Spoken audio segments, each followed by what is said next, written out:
ఆంధ్రప్రదేశ్ రాష్ట్ర deputy CM Pavan Kalyan గారికి కేంద్రంలో సముచిత స్థానం ఉన్న విషయం మనకందరికీ తెలిసిందే. ఇటీవలే మహారాష్ట్రలో ఎన్నికలు జరిగితే అక్కడ ప్రచారం చేశారు పవన్ కళ్యాణ్ గారు. అక్కడ బీజేపీ కూటమి అద్భుత విజయం ఘన సాధించింది. ఇక అప్పటి నుంచి పవన్ కళ్యాణ్ గారి పేరు దేశవ్యాప్తంగా మారుమోగుతున్న విషయం తెలిసిందే. అయితే లేటెస్ట్గా పవన్ కళ్యాణ్ గారు ఢిల్లీ పర్యటనలో ఉన్నారు. ప్రధాని మంత్రి నరేంద్ర మోడీ గారితో AP deputy CM Pavan Kalyan గారు భేటీ అయిన విషయం మనకందరికీ తెలిసిందే. పార్లమెంట్లోని పిఎంఓలో ఈ భేటీ జరిగింది. ఈ సందర్భంగా పవన్ కళ్యాణ్ గారు ఏపీకి రావాల్సిన నిధులు, పలు పథకాల నిర్వహణలో కేంద్రం నుంచి అందాల్సిన ఆర్థిక సాయంపై చర్చించినట్లు తెలుస్తోంది.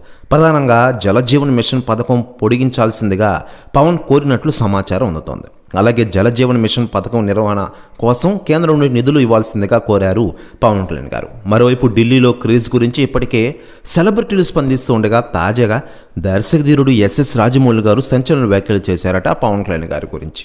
ఆయన మాట్లాడుతూ ఈరోజు ఆంధ్రప్రదేశ్లోనే కాకుండా తెలంగాణలో కూడా మరియు దేశ రాజకీయాలు కూడా ఎక్కడ చూసినా పవన్ కళ్యాణ్ గారి గురించే మాట్లాడుకుంటూ ఉన్నారు.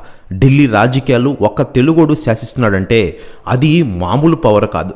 ఇండియన్ బిగ్గెస్ట్ పొల్యూషన్ మన పవన్ కళ్యాణ్ అంటూ సంచలన వ్యాఖ్యలు చేశారట ఎస్ఎస్ రాజమౌళి గారు. ప్రశ్న వ్యాఖ్యలు వైరల్ అవుతున్నాయి ఆంధ్రప్రదేశ్ రాష్ట్ర రాజకీయాల్లో. ఇక ఇటీవలే జరిగిన మహారాష్ట్ర ఎన్నికల్లో బీజేపీ అత్యధికంగా 132 స్థానాలు గెలుచుకుని ఘన విజయం సాధించింది.